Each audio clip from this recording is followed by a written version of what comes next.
네, 도종환 의원입니다. 조윤선 장관님, 강은교 시인 아세요?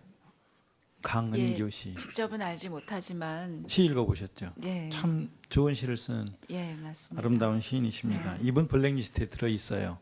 사유를 보니까 노무현 전 대통령 추모 문화재 신앙송이에요. 정호성 시인 아세요? 예, 알고 있습니다. 정호성 시인 온 국민이 다 아는 시인이에요. 예, 이분 블랙리스트에 들어있어요. 사유를 보니까 노무현 시민학교 강좌, 또 박영택이라는 분이 계시는데 이분 여기 문화부 자료에 보니까 경향 미디어 오늘 등 필진 활동, 박정희 시대 비판, 이게 사유예요. 어떤 사람은 남편 한겨레 활동, 이 사유인 사람도 있어요. 하도 많이 이렇게 하니까 이 문화부 문건에 이런 얘기가 있어요. 특이사항, 이 특이사항이 블랙리스트예요. 이 배제를 위한, 블랙리스트로 낙인 찍고 배제를 위한 무리한 사업을 하던 결과 보수단체 민원 제기도 있어요. 아까 우리 정 의원님 말씀하신 거와 연관이 되는 거예요. 너무 대책 없이 이런 일을 너무 광범위하게 했어요. 여기 이 문화부 문건에 뭐 어느 분야를 이렇게 배제하고 불이익을 줬나, 각종 분야 문화예술 그 심의, 재정 불이익 이런 거 말고도 전통예술 해외 진출, 미술품 해외 시장 개척 지원, 원로예술인 공연 지원 이런 거 다 들여다보고 해당되면 배제하는 거예요. 문화훈장도 마찬가지고요. 장애인 문화예술 대상 이런 것도 배제의 대상에 들어갔어요. 공연예술센터 대관, 아르코 주목할 만한 작가상, 국어심의위원회 위원, 생활체육 대축전 정부 포상, 세계 태권도 선수권대회 조직위원, 패럴림픽 감독단 이런 데서 다 배제하는 거예요. 이렇게 운영했어요. 이 문화체육 분야를.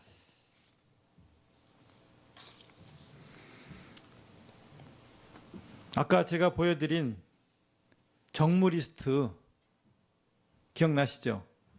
예, 그게 화면에서 2015년 4월 보여주신 13일 날 작성된 거로 돼 있는데 그때는 정무수석이셨습니까?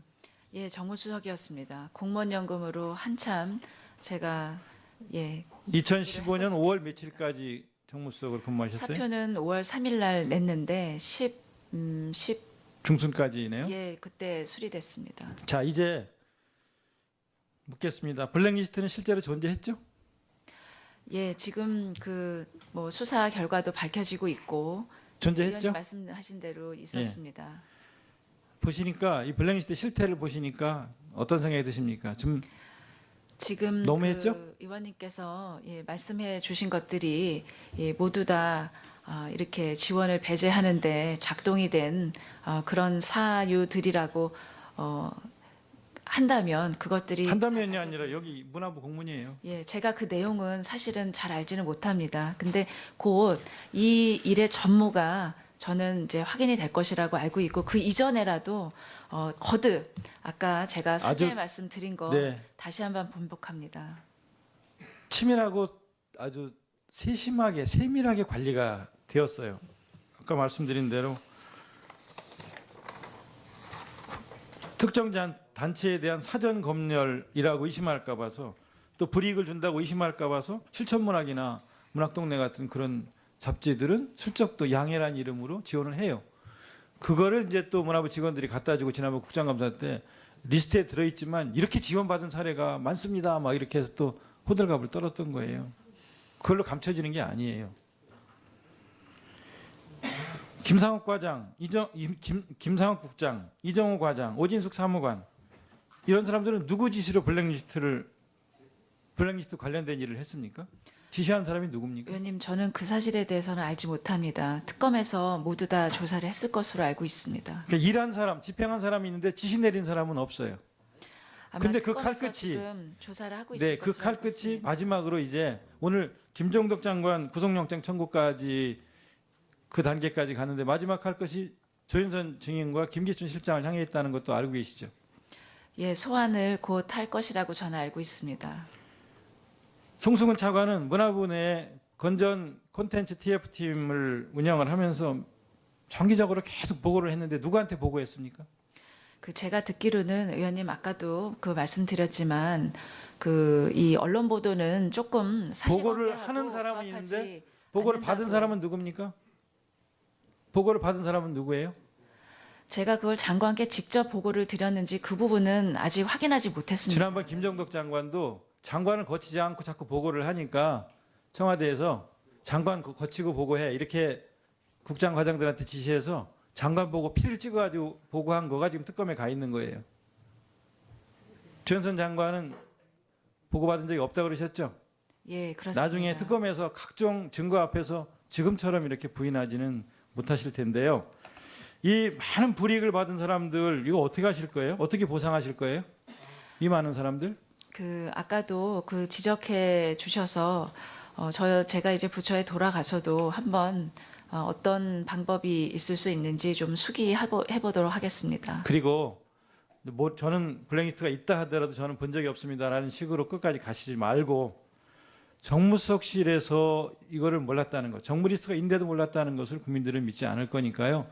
정말 진심으로 사과하고 아까 불찰이라고 그랬잖아요. 명확하게 밝히지 못한 거 불찰이라고 그랬는데 이제 명확하게 밝히세요. 뭘 특검까지 기다리세요. 전모에 대해서 소상히 밝힐 수가 없었다고 그랬는데 전모에 대해서 밝힐 사람이 누구예요? 문화부지. 문화부 일을 한 사람들이 있고 이렇게 문건이 있고 자료가 있고 증거가 있는데 문화부에서 먼저 전모를 밝히고 그리고 사죄하세요. 국민들한테. 여기 얼마나 큰 상처와 고통을 받으실지 이해할 수 있다고 말을 했는데 그 말로만 안 되는 거예요. 구체적으로 사과하시고요. 그리고 예술인들, 국민들한테 용서를 비세요. 제가 1분만 더 쓰겠는데 1분만 더 주시면 감사하겠습니다. 네, 1분 더 드십시오. 네. 채플린이 국외로 추방을 당했었을 때 누가 추방시켰냐면 메카시가 그랬어요. 메카시가 저 사람 공산주의자라고 그랬어요. 자본주의 비판한 영화 만들었잖아요. 모던 타임즈라든가 위대한 독재자라든가 이런 거 만들었어요. 그래서 공산주의자로 몰아가지고서 추방했는데 미국에서 가장 부끄러워한 정치인이 메카시예요. 결국 채플린 돌아오지도 못하고 죽었어요. 그런 관계 시대가 김기춘 실장을 비롯한 사람들에 의해서 재현됐던 거예요. 이게 뭡니까 이게? 만약 이런 식으로 이분법으로 국민들을 나누고 편가르고 그래서 불이익을 주고 이런 게 되풀이된다면 우린 야만의 시대로 돌아가는 거예요. 문화 공안 통치 시대를 살았던 거예요. 책임져야 돼요, 이 정권은. 피카소 사회주의자예요. 그럼 피카소 그림을 교과서에서 뺍니까? 사르트르 책 읽지 말고 스코니어링 책 읽지 말아야 됩니까? 그런 야만의 시대를 또 살아야 됩니까? 마지막 예, 거듭 이 문제로 인해서 많은 예술인들과 국민 여러분들께 상처와 고통을 드려서 정말 죄송하게 생각합니다. 이번 이 문제가 제기된 계기로 인해서 예술도 정치로부터 독립하고 이제부터는 예술이 그 예술 자체가 아닌 그 위에 어떤 것에 의해서도 이렇게 불공정하게 배제를 받거나 편을 가르거나 양분되는 일이 없도록 이번 일을 교훈 삼아 절대 앞으로는 그런 일이 없도록 다지겠습니다. 예, 김한정 의원님, 도정환 의원님 진심으로 수고 많이 하셨습니다.